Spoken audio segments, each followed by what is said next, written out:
নমস্কার বন্ধুরা, আমার একটা নতুন ব্লগে তোমাদেরকে অনেক অনেক ওয়েলকাম। আশা করছি তোমরা সবাই খুব ভালো আছো, আর আমিও খুব ভালো আছি। তো আজকে তোমাদের সাথে যে রান্নাটা আমি শেয়ার করব সেটা হচ্ছে লাউ পাতা বাটা চিংড়ি মাছ দিয়ে। তো আমি আজকে ফার্স্ট টাইম বানাবো। খেয়েছি অনেকবার, কিন্তু কোনো দিন আমি বানাইনি, আমার দিদির হাতে খেয়েছি। তো আজকের আমার বানানোর আগে আমি বিছানা ফিছানা সব কিছু গুছিয়ে নেব, তো তারপরে আমি বানানো শুরু করবো। তো দেখতে থাকো।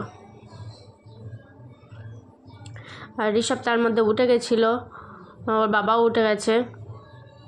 তো বিছানাটা এমনি হয়ে পড়েছিল, তো আমি ভাবলাম যে তাহলে আমি বিছানা ফিছানা সব কিছু ভালোভাবে গুছিয়ে রেখে তারপরে রান্নাটা শুরু করব।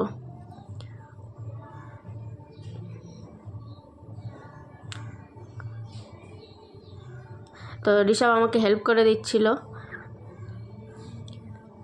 সব কিছু গুছিয়ে রাখার জন্যে, যেহেতু ছেলে বড় হয়ে গেছে। তো বলছিল, মা আমি এটা করে দেবো, ওটা করে দেবো। আমি বলি তো চল দে। তো আমাকে সব কিছু হেল্প করে দিচ্ছিল। আর তার আগে আমার স্নান ফান করা হয়ে গেছে, আমার পুজো করা হয়ে গেছে। ওর বাবারা ততক্ষণ ঘুমাচ্ছিল, দেখতে পাচ্ছ আমি আজকে পুজো দিয়ে দিয়েছি। পুজো টুজো দিয়ে তারপরে ওদেরকে তুললাম, তো ওরা উঠে গেছিলো। তারপরে আমি বিছানা ফিছানা সব কিছু গুছিয়ে দিলাম। এবার আমি রান্নার কাছে চলে যাব। তো আমি কালকের লাউ শাকটা সব কিছু কেটেই রেখেছিলাম। তো যেহেতু লাউ শাকটা কাটা ছিল, তাই ভাবলাম একটু পাতাটা বাটি, সেটাই তোমাদের সাথে শেয়ার করবো বলে ভাবলাম।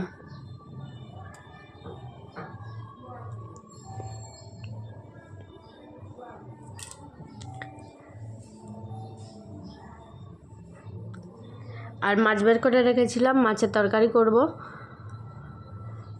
মাছটাকে আমি জল দিয়ে রেখেছিলাম, তো এখানে অলমোস্ট আমার ছেড়ে গেছে মাছ, প্রায় অল্প একটু একটু বরফ আছে। তো ফ্রিজে বরফ জমে না, একটু একটু মাছে জল থাকলে তারপরে গিয়ে অল্প একটু বরফ জমে, না হলে মাছে একেবারেই বরফ জমে না।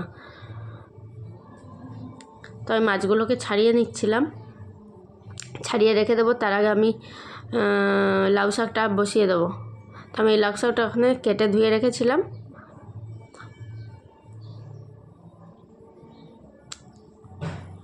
তো লাউ শাক বানানোর আগে আমি চিংড়ি মাছটাকে ভালো করে ভেজে নেবো। তো আর লাউ শাকের জন্য আমি একটু কুচো চিংড়ি নিয়ে নিয়েছিলাম।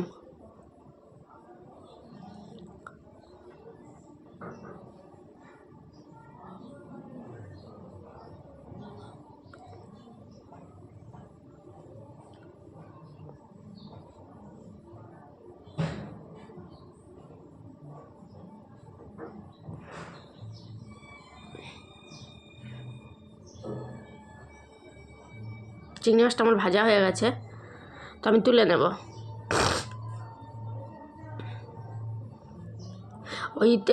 ওর মধ্যে অল্প একটু তেল ছিল, তার মধ্যে আমি আবার একটু তেল অ্যাড করে তার মধ্যে শুকনো লঙ্কা, একটু কাঁচা লঙ্কা, কালো জিরে দিয়ে আমি শাকটাকে দিয়ে দেবো।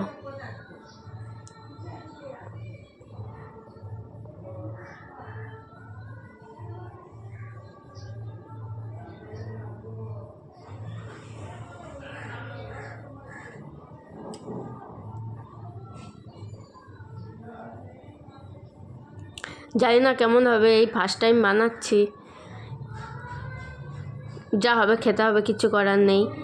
তো আজকের আমি লাউ শাক বানাবো, একটু বিট ভাজবো, আর মাছের তরকারি করব।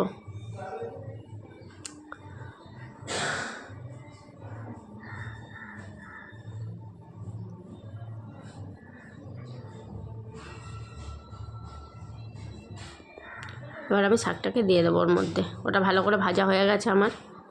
আর পেঁয়াজ আর রসুনটা একটু পরে ভেজে দিয়ে দেবো, দিয়ে ওর সাথে দিয়ে মিক্সিতে একটু ঘুরিয়ে নেব। তো তার আগে আমাকে শাকটাকে সিদ্ধ করে নিতে হবে ভালো করে, জল একদম শুকনো করে। ওর মধ্যে আবার না হলে জল থেকে গেলে শাকটা প্যাচ প্যাচ করে ভালো লাগবে না, জলসা জলসা হয়ে যাবে। যেহেতু আমি আর সেকেন্ডবার করার মধ্যে নাড়বো না, করার মধ্যে নাড়লেও হয়, কিন্তু আমি যেহেতু একেবারে শুকনো করে ভেজে নেব, তো তো তার জন্য আমার আর সেকেন্ডবার করার মধ্যে নাড়তে লাগবে না। ওই জন্যই আমি একদম শুকনো করেই এটাকে নামিয়ে নেব, ভালো করে ভেজে তারপরে গিয়ে ব্লেন্ডারে ব্লেন্ড করব। বুঝতেই পারিনি এতটা শাক হয়ে যাবে, কতটা শাক হয়ে গেছে আমি নাড়তেই পারছিলাম না। তাই ভাবলাম যে না, ঢাকা দিয়ে দিই, নুন দিয়ে দিয়েছি তো একটু জোরে হয়ে যাবে, জোরে কমে যাবে। তারপর আমি শাকটাকে ঢাকা দিয়ে দিলাম।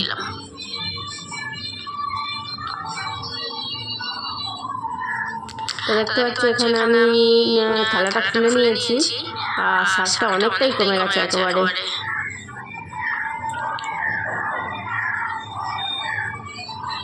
তো এটাকে আমাকে একদম শুকিয়ে নিতে হবে।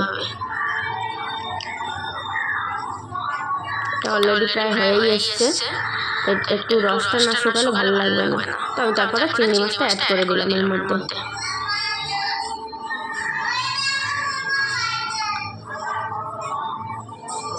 তারপর একটু চিনি দিয়ে দেবো, নাহলে একটু টিটকুরি লাগবে। তো একটু চিনি অ্যাড করলাম যাতে একটু মিষ্টি মিষ্টি লাগে।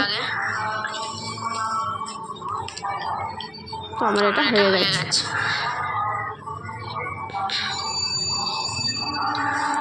এরপরে আমি ওটাকে ঢেলে নিয়ে ওই কড়ার মধ্যেই একটু পেঁয়াজ, একটু রসুন দিয়ে দেবো সর্ষের তেলের মধ্যে ভেজে, আর এর মধ্যে দিয়ে আমি মিক্সিতে ব্লেন্ড করে নেবো, নিলেই একেবারে তৈরি।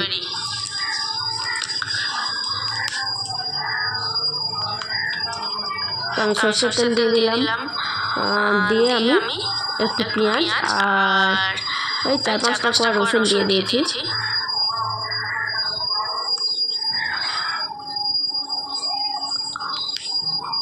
আর অল্প একটু পেঁয়াজ।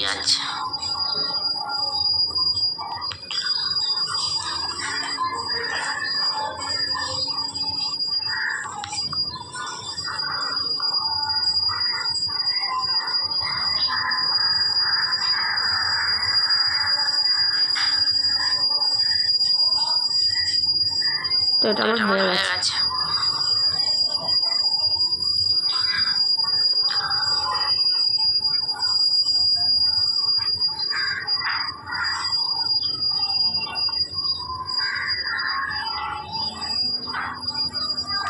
দেখতে পাচ্ছি তোমরা, এটা আমার পুরোপুরি কমপ্লিট। এটাকে এবারে মিক্সিতে দিয়ে দিলেই। তো তারপর আমি আমার বরকে বললাম যে তুই এটা একটু ঘুরিয়ে দাও, দিলে এটা পুরো রেডি হয়ে যাবে। তো বললো যে তুমি ঢেলে দাও ওর মধ্যে। তো আমি ওর মধ্যে ঢেলে দিচ্ছিলাম। তো মিক্সির তো ছোটোটাই নিয়েছে, তো ওর মধ্যে তো পুরোটা ধরছিল না। আমি অর্ধেকটা দিয়েছি, বললাম যে অর্ধেকটা করে আসো, তারপরে আবার অর্ধেকটা দিয়ে দেবে। তো আমাকে ওটা ব্লেন্ড করে দিয়েছিল। আমি এদিকে মাছের তরকারির জন্য মাছটা ভাজবো বলে কড়াটাকে গরম করতে দিয়েছিলাম। 4 পিস মাছ নিয়ে নিয়েছি মাছের ঝোল বানানোর জন্য।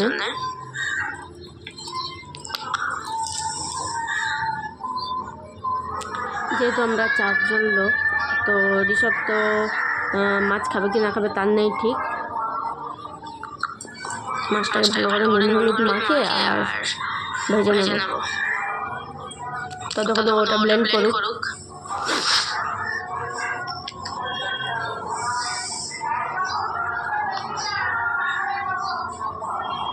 হয়ে গেছে, ভালোই হয়েছে।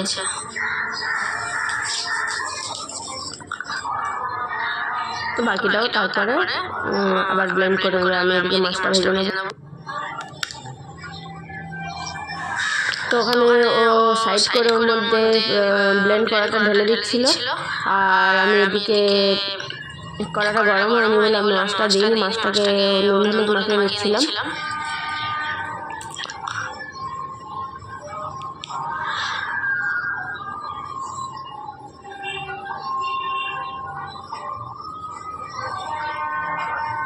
ভাবছিলাম মাছটা দেবো না, তেলটা গরম হয়নি। আর তেলটা গরম হলে মাছ দিলে কিন্তু মাছটা পুরো লেগেই যায়, মাছটা আর ওঠে না। মাছ ভাজতে খুব সমস্যা হয়। তো আমি এখানে 2 পিস করে মাছ ভেজে নেব।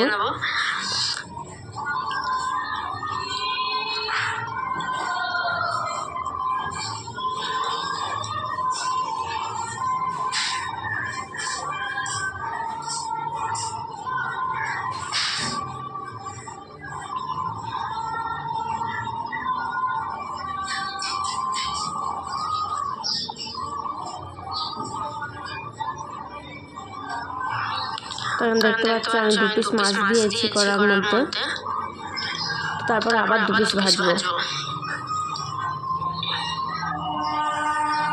চাপা দিয়ে দিলাম, নাহলে আবার তেল টেকে যায়।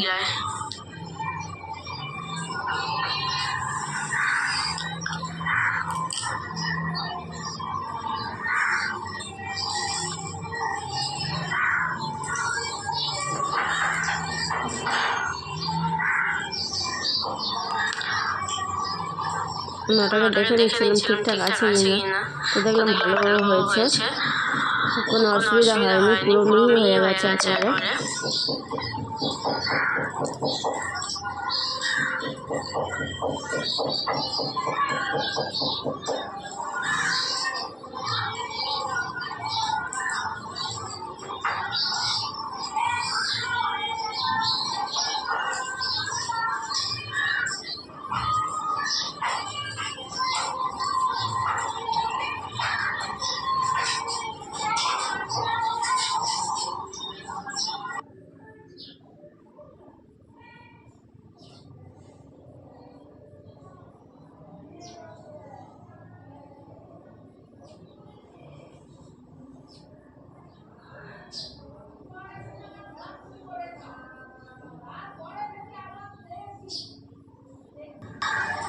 তো বলে একটু নুন কম লাগছে।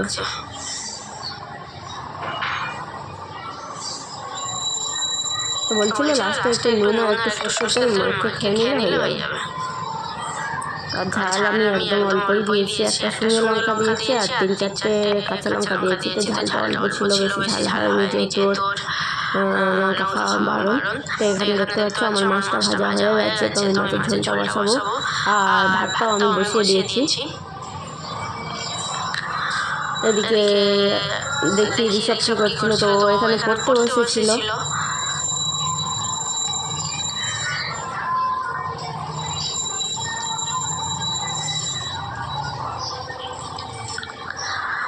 আর আমার ওদিকে রান্নাবান্না প্রায় হয়ে গেছিলো, আর আমি এদিকে তারপরে ঋষভকে নিয়ে আবার স্নান করতে চলে এসেছিলাম। স্নান করাতে আমার জলটা আমি দূরে দিয়ে রাখি ছাদের মধ্যে, তো তখন ও ব্রাশ করেনি, সকালে ওঠে দেরিতে, তাই ব্রাশ করা হয় না। ও তার খেয়ে দিয়ে নেয় আর স্নান করার সময় ব্রাশ করে নেয়। তো আমি ওকে স্নান করিয়ে দিয়ে তারপরে ভাতটা দেবো। তো আজকে খুব ঠান্ডা হাওয়া দিচ্ছিল উত্তরে।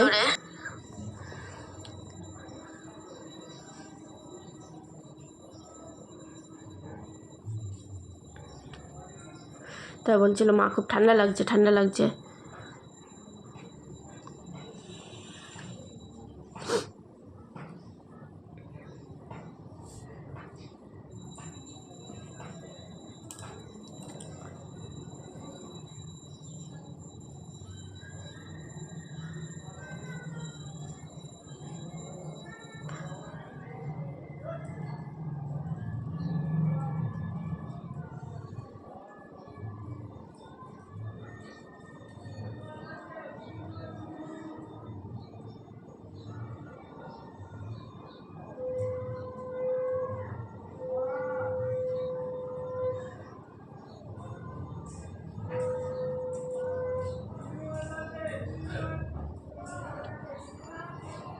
তো এখন আমার ওকে স্নান করানো হয়ে গেছে, ওকে গাটা মুছে দিয়ে ঘরে নিয়ে চলে যাবো, ছাদে খুব হাওয়া দিয়েছে। তো আজকে দেখতে পাচ্ছ আমার কি কি রান্না হয়েছিল, লাউ শাকের বাটা, লাউ শাক পাতা বাটা আর বিট ভাজা আর মাছের ঝোল। তো আমার ভিডিওটা এই পর্যন্ত। ভালো লাগলে লাইক করো, কমেন্ট করো, শেয়ার করো এবং